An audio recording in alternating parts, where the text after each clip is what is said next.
예수님이 당신의 죄 때문에 십자가에서 죽으셨습니다. 예수님이 죽으셨다고? 안타깝기는 한데 그렇게까지 하셔야 했나? 나는 살인도 하지 않고 특별히 다른 사람을 해친 일도 없는데 오늘날 예수님이 별로 필요하지 않다. 예수님 없어도 난 괜찮은 사람이기 때문이다. 왜 이렇게 됐을까?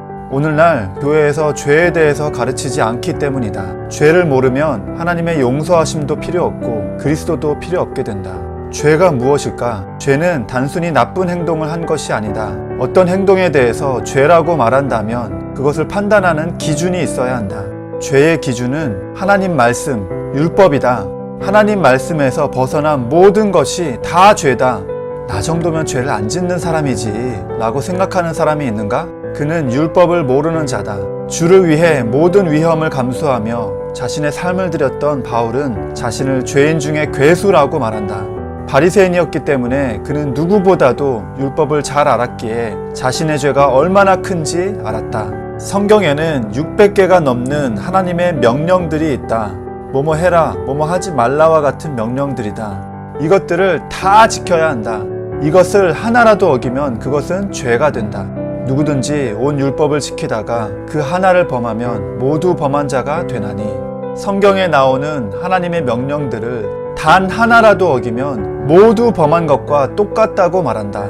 물은 율법 행위에 속한 자들은 저주 아래에 있나니 기록된 바 누구든지 율법책에 기록된 대로 모든 일을 항상 행하지 아니하는 자는 저주 아래에 있는 자라 하였음이라. 성경에 나오는 모든 하나님의 명령들을 24시간 365일 항상 지켜야 하고 모든 명령 중에 하나라도 어기면 죄를 짓는 것이다.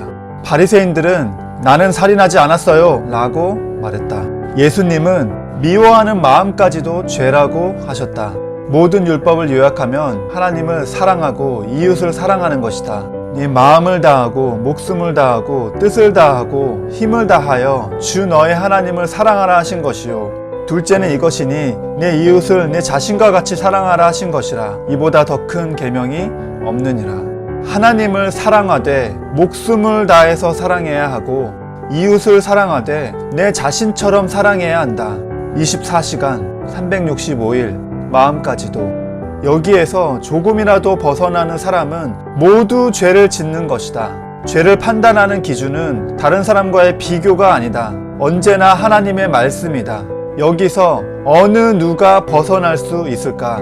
이 세상 모든 사람이 죄인이다.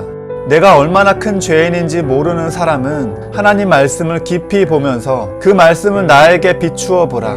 율법의 내용들 하나하나가 나 자신을 판단할 것이다. 내가 무슨 살인을 저지른 것도 아니고 작은 죄를 좀 지었다고 하나님이 벌을 내리실까요? 오늘날 하나님에 대한 이미지는 동네 할아버지 수준이 되었다. 하나님은 온 우주를 창조하시고 운행하시는 창조주 하나님이시고 죄에 대해서는 진노하시는 거룩하신 하나님이시다. 우리가 죄를 지은 대상은 너무나 높으신 하나님이다. 그리고 그분의 거룩하심은 죄를 조금도 용납하지 않으신다. 아니, 사랑의 하나님이 어떻게 그럴 수 있죠? 하나님은 사랑의 하나님일 뿐 아니고 공의의 하나님이다. 하나님은 언제나 공정해야 한다. 죄에 대한 판결을 내리는 판사를 생각해보자. 판사가 아무리 따뜻한 마음을 가지고 있고 사랑이 많다고 해도 마음대로 죄를 없앨 수 없다. 모든 사람은 거룩하시고 공의로우신 위대하신 하나님 앞에 죄를 지었다. 죄를 지은 사람은 그에 상응하는 벌을 받아야 한다. 선악을 알게 하는 나무의 열매는 먹지 말라. 네가 먹는 날에는 반드시 죽으리라 하시니라. 이 무익한 종을 바깥 어두운 데로 내어 쫓으라. 거기서 슬피 울며 이를 갈미 있으리라. 죄의 형벌은 죽음이다. 모든 사람은 죄에 대한 형벌을 받을 존재로 태어난다. 하나님의 벌을 받지 않으려면 열심히 하나님 말씀을 잘 지키면 되겠군요. 죄를 안 짓고 하나님의 명령에 순종하면 되는데 그럴 능력이 없다. 죄 때문에 생각과 마음이 더러워졌기 때문이다. 하나님을 만족시키는 것은 고사하고 그것을 원하지도 않는다. 하나님에 대해 관심이 없다. 모든 사람은 하나님께 한 발자국도 나가지 못할 만큼 모두 근본적으로 죄에 깊이 물들어 있다. 마음 깊은 곳까지 부패하여 하나님이 창조하신 자연을 보면서도 창조주이신 하나님을 알려고 하지 않는다. 의인은 없나니 하나도 없으며 깨닫는 자도 없고 하나님을 찾는 자도 없고 다 치우쳐 함께 무익하게 되니 선을 행하는 자는 없나니 하나도 없도다. 하나님을 원하지 않고 그의 말씀을 따르기를 원하지 않는 사람들이 죄와 사탄에 대해서는 적극적으로 반응을 한다.